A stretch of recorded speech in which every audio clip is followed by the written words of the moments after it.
വാപ്പ മരിച്ചവര് കൈപൊക്കി ഉണ്ടോ ഉണ്ടോ ഉണ്ടോ?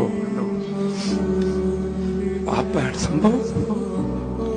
നമ്മൾ ഉമ്മായെ കുറിച്ച് ഇങ്ങനെ വാതു പറയും, സംഭവമൊക്കെ ശരിയാണ്.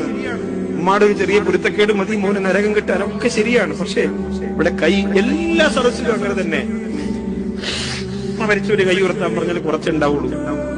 വാപ്പ മരിച്ചൊരു കൈ ഉയർത്താൻ പറഞ്ഞാല് ചിലപ്പോ സദസ്സ് മുഴുവനുണ്ടാവും. വാപ്പ എന്ന് പറയുന്നത് ഒരു വലിയ പടുവൃക്ഷമാണ്, ഒരു വലിയ തണൽ മരമാണ് ഒരു കുടുംബത്തിൽ. എന്തൊക്കെയാണ് വാപ്പ ചെയ്യാൻ നമുക്ക് വേണ്ടി? നമ്മുടെ ഉമ്മ ഉൾപ്പെടെ ആ വീടിനെ മുഴുവനും കൈക്കുമ്പിടിലാക്കി കൊണ്ട് നടന്നു, ഒരു പോറല് പോലും ഏൽപ്പിക്കാതെ. ഉമ്മ മക്കളെ നോക്കണമെങ്കിൽ വാപ്പ വേണം. ഉമ്മ മക്കളെ നോക്കണമെങ്കിൽ വാപ്പ വേണം. ഉമ്മ സന്തോഷിച്ച രീതിയിൽ മക്കളുമായി ജീവിക്കണമെങ്കിൽ വാപ്പ വേണം. വാപ്പ വീണ മുഴുവനും പിന്നാലെ തകർന്ന് വീഴും.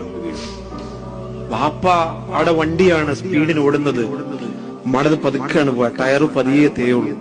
വാപ്പാടെ പെട്ടെന്ന് ഇങ്ങനെ, കാരണം അതിങ്ങനെ പൊരിവെയിലെത്തും, കല്ലിലും ഉള്ളിലും കട്ടറിലും വേദനിച്ചാലും വേദന അറിയാതെ വീണ്ടും